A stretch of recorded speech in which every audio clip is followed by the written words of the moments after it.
En este capítulo vamos a revisar el tema de síncope. ¿Por qué es importante? Bueno, uno de cada 4 personas experimentarán un episodio de síncope durante su vida. Esto representa el 1 o 2% de las consultas anuales al departamento de emergencias y un 6% de todas las hospitalizaciones. Nada despreciable, para un total de 2.4 billones de dólares anuales en Estados Unidos. Para abordar a un paciente con síncope, lo primero que tenemos que hacer es saber cuál es la definición de síncope.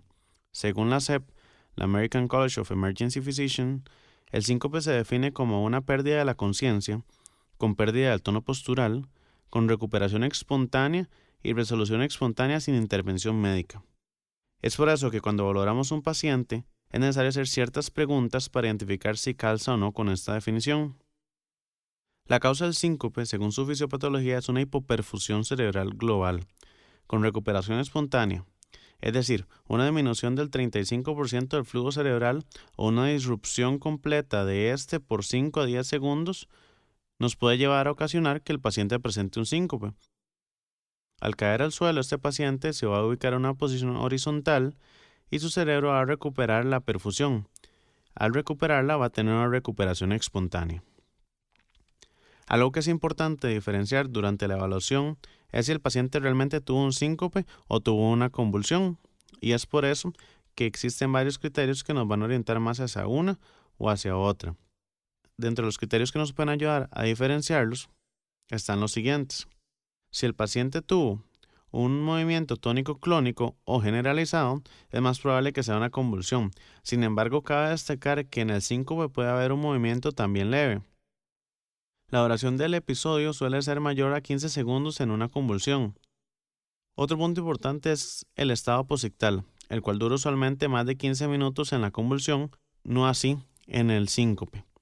Usualmente los prodromos de la convulsión suelen ser con aura o un estímulo olfatorio, mientras que en el síncope suele empezar por calor, por diaforesis o náuseas.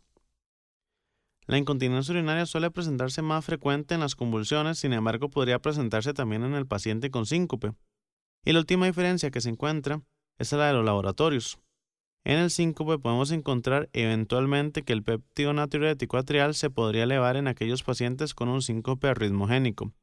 Y en los pacientes con una convulsión, usualmente lo que se podría elevar es la CPK o el nivel de lactato. Esto es importante conocerlo, pues el paciente siempre quiere una respuesta para lo que le sucedió. Sin embargo, es claro que un 50% de esos pacientes que se presentan en emergencias, su etiología no se logra identificar. Y después de una evaluación por consulta externa, buscando la causa del síncope, aún hay un 30% que se quedan sin diagnósticos. Cabe destacar que hay algunas series que ese 30% lo bajan a un 20%. Es por eso que en el servicio de emergencia lo más importante es identificar ese paciente que tuvo un síncope y que su causa es potencialmente mortal. Entonces, para abordar el síncope hay que identificar si este es acompañado de algún síntoma o es un síncope aislado, es decir, un síncope en un paciente actualmente asintomático. ¿Y esto por qué es importante? Bueno, si estamos hablando de un síncope acompañado de dolor torácico, hay que sospechar que el paciente tenga una disección aórtica. Si es un síncope más cefalea, pensar en una hemorragia subaracnoidea. Si el paciente presenta un síncope más disnea, hay que pensar en tromboembolismo pulmonar. Un síncope más dolor abdominal o lumbar, siempre pensar en un aneurisma de aorta abdominal. Y un síncope en pacientes embarazadas, definitivamente hay que descartar que no tenga un embarazo ectópico roto. Por lo que para estos pacientes es mucho más fácil orientar la batería de exámenes necesarios para poder identificar la causa del síncope. En el caso del síncope aislado, ese es el paciente que se presenta al servicio de emergencias y que actualmente está asintomático.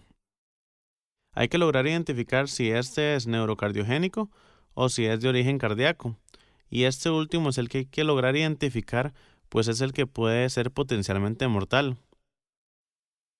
Dentro del abordaje que realizamos a estos pacientes, lo más importante es hacer una historia clínica detallada, en la cual evaluaremos qué estaba haciendo el paciente cuando le sucedió el episodio, estaba en reposo o estaba haciendo algún esfuerzo, en qué posición estaba el paciente cuando le sucedió el síncope, estaba acostado o estaba de pie, ya que esto nos va a orientar si es neurocardiogénico o bien si es de origen cardíaco. El examen físico es sumamente importante, dado que en este vamos a buscar hacia qué examen debemos mandar para llegar a un diagnóstico. Y el único examen que cuenta con un nivel de evidencia A, es decir, un examen que hay que realizar a todo paciente con síncope, es el electrocardiograma, ya que en este vamos a buscar patologías que veremos más adelante. ¿Qué hay sobre el hemograma? Bueno, este solo se realiza si el paciente tuviese clínica de algún sangrado. ¿Y qué pasa con el TAC? Bueno, ¿a quién se le realiza TAC? Se realizó un estudio en el cual se identificó que pacientes que presentaban hallazgos en el TAC después de presentar un síncope también presentaban hallazgos al examen neurológico. Es por eso que se le envía TAC a aquel paciente que en el examen neurológico usted identifica que tuvo un hallazgo que le sugiere enviar este estudio. ¿Pero a quién más se le va a enviar TAC? Bueno, se le va a enviar TAC también al que tuvo trauma o al que tiene una edad mayor a 60 años y a los pacientes que están anticoagulados. Dentro de la historia clínica y el examen físico hay que buscar ciertos criterios que son más sugestivos de síncope cardíaco. Entre ellos podemos encontrar que el paciente presente un síncope sin pródromos, que presente un síncope en posición supina o secundario a un esfuerzo físico, o bien que tenga un soplo nuevo. Y para esos dos últimos es obligatorio realizar un ecocardiograma. Existe una regla de San Francisco para síncope que sirve como predictor de eventos adversos, y para esto es necesario indagar sobre la historia de insuficiencia cardíaca, revisar el electrocardiograma que no tenga un ritmo diferente al sinusal, que no haya retrasos de la conducción, que no haya nuevos cambios, así tan mínimos como un bloqueo AB de primer grado, cambios morfológicos del QRS o del segmento ST. Hay que revisar el hematocrito, que este no sea menor a 30, que no haya dificultad respiratoria, que la presión arterial sistólica no sea menor a 90 milímetros de mercurio en el departamento de emergencias. Ahora sí, revisemos el síncope de origen cardiogénico. Vamos a analizar este electrocardiograma.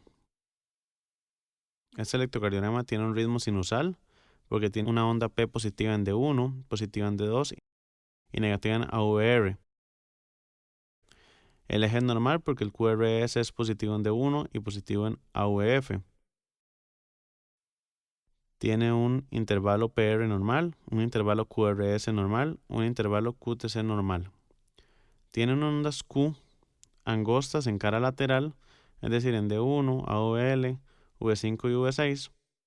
Y si podemos apreciar, vamos a encontrar que tiene alto voltaje en las derivadas precordiales.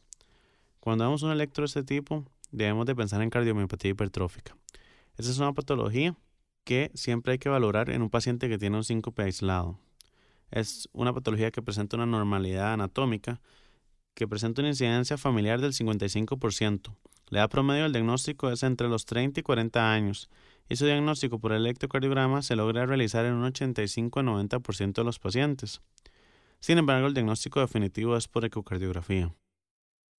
En este electrocardiograma podemos apreciar que el paciente presenta un eje normal, un ritmo sinusal, un intervalo PR normal, un intervalo QRS normal, un intervalo QTC normal, tiene ondas Q en cara lateral no mayores a 40 milímetros y presenta un alto voltaje de las derivadas precordiales, por lo que hay que sospechar cardiomiopatía hipertrófica. Este es otro ejemplo. Podemos apreciar las ondas Q angostas y profundas en cara lateral, más un aumento de voltaje en las derivadas precordiales. Esto nos hace tener que pensar en una cardiomiopatía hipertrófica. En este electrocardiograma podemos valorar que tiene un ritmo sinusal, porque tiene una onda P positiva en D1, D2 y negativa en AVR. El eje es normal porque tiene un QRS positivo en D1 y positivo en AVF. Tiene un intervalo PR normal, un intervalo QRS normal y un intervalo QTC normal. Sin embargo, podemos apreciar que tiene un supra-nivel del segmento ST descendente en V1 y V2, que nos lleva a pensar en un síndrome de Brugada. El síndrome de Brugada es una canalopatía descrita por Joseph y Pedro Brugada en 1992 asociada a muerte súbita en individuos con corazones estructuralmente normales y que generalmente es considerada hereditaria. Se han descrito tres tipos. El primero corresponde a una elevación descendente del segmento ST mayor a 2 milímetros en más de una derivada precordial derecha. es decir, de V1 a V3, con una onda T negativa. El tipo 2 corresponde a una elevación del segmento ST mayor a 2 milímetros en precordiales derechas, seguidas de onda T positiva o bifásica, y es la llamada silla de montar. Y el tipo 3 corresponde a cualquiera de los dos patrones anteriores si la elevación del segmento ST es igual o menor a 1 milímetro. Para recapitular, estos son los patrones que debemos buscar. En este electrocardiograma podemos observar el patrón de Brugada tipo 1, es decir, un segmento ST con supradesnivel descendente mayor a 2 milímetros en las derivadas precordiales derechas. Veamos este electrocardiograma. Presenta una taquirritmia de complejos anchos, irregular, sin evidencia de onda P. En este caso, una fibrilación auricular con un Wolff-Parkinson-White. Recuerden que la conducción normal en el corazón inicia en el nodo sinusal y llega al nodo atrioventricular para que a partir de este sea llevado a los ventrículos por medio de un haz de His y dos ramas, una derecha y una izquierda. Este tipo de conducción produce un PQRS normal, así como lo vemos a la derecha. Si dentro de la conducción existe un haz accesorio que comunica los atrios con los ventrículos, este va a producir que parte de la energía de la despolarización pase directamente desde los atrios a los ventrículos sin pasar por el nodo atrioventricular.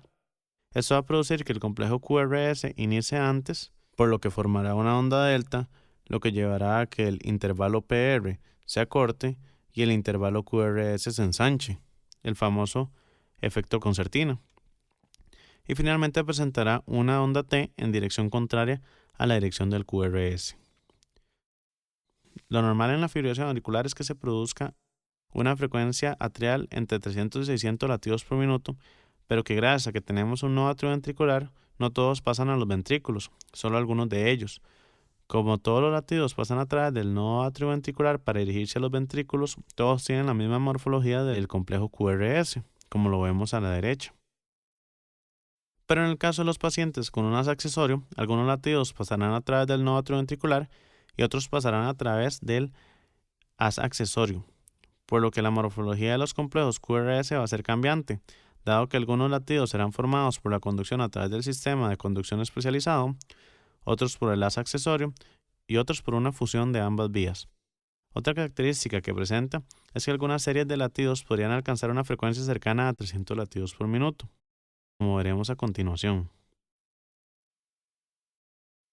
En este electrocardiograma podemos encontrar un ritmo de complejos anchos, irregular, sin onda P visible, por lo que empezamos inmediatamente una fibrilación auricular. Sin embargo, como podemos ver en V4, la morfología de los complejos QRS es cambiante, y hay secuencias de latidos que se acercan a una frecuencia de 300 latidos por minuto. Es importante tomar en cuenta que el paciente que presenta una fibrilación auricular, en presencia de un Wolff-Parkinson-White, al tener un haz accesorio, si le administramos un medicamento que bloquee el nodo atrioventricular, todos los 300 o 600 latidos por minuto producidos en las aurículas pasarán a los ventrículos a través de ese haz accesorio, ya que este no va a frenar ningún latido y va a producir que los ventrículos entren en una fibrilación ventricular. Este último electrocardiograma tiene un ritmo sinusal porque tiene ondas P positivas en D1, en D2 y negativas en AVR. El eje es normal porque el QRS es positivo en D1 y el QRS es positivo en AVF. Tiene un intervalo PR normal, un intervalo QRS normal, pero si observamos tiene un intervalo QTC prolongado. El QT prolongado es otra de las causas de arritmias que llevan a síncope, y es por eso tan importante siempre medirlo. Recuerden que este nos va a preocupar más en aquellos pacientes que tengan un intervalo mayor a 500 milisegundos. Este se puede dividir en aquellos que presentan un QT prolongado a expensas de la onda T o un QT prolongado a expensas del segmento ST. Y las causas van a ser distintas. En aquellos que tienen un QT prolongado a expensas de la onda T, recordemos que las causas son hipocalemia e hipomagnesemia, síndrome coronario agudo, presión intracraneal elevada, puede ser medicamentoso o puede ser congénito. Y aquellos que tienen un QT prolongado a expensas del segmento ST, estaríamos pensando o en hipocalcemia o en hipotermia. En este electrocardiograma podemos ver que el QTC está prolongado, porque si trazamos una línea entre los dos QRS que tengan espacios equidistantes, podremos observar cómo la onda T termina después de la línea que trazamos justo a la mitad. Este paciente está susceptible a hacer arritmias. Entonces, cada vez que valoremos un paciente con síncope, estos deberían ser los diagnósticos diferenciales en los que debemos pensar: en isquemia, taquirritmias, bradirritmias o bloqueos, Wolff Parkinson White, QT largo, QT corto, cardiopatía hipertrófica, síndrome de Brugada y displasia ritmogénica del ventrículo derecho. Esta última la dejaremos para otro curso. Y por último vamos a revisar este artículo que es de la revista canadiense de cardiología, que se llama Practical Approach to Investigation of Syncope, publicado por Tarek Hatum y Robert Sheldon. Básicamente lo que nos dice es que si el paciente tiene alguno de estos marcadores, debe quedarse para estudios complementarios, y si no los tiene, es seguro darle salida y estudiarlo por consulta externa. Los marcadores que nos proponen ellos son 9. Si el paciente tiene edad mayor a 60 años, si tuvo 2 o más episodios, si tuvo palpitaciones previas al síncope, si tuvo un síncope en posición supina, si tiene una cardiopatía estructural o insuficiencia cardíaca, si tiene historia de muerte súbita, si tiene hipotensión en el servicio de emergencias, si tiene evidencia de hemorragia o si tiene un electrocardiograma anormal. Con esto podríamos tomar una decisión de qué paciente debe quedarse para más estudios o qué paciente podemos tener la tranquilidad de egresarlo y valorarlo por consulta externa.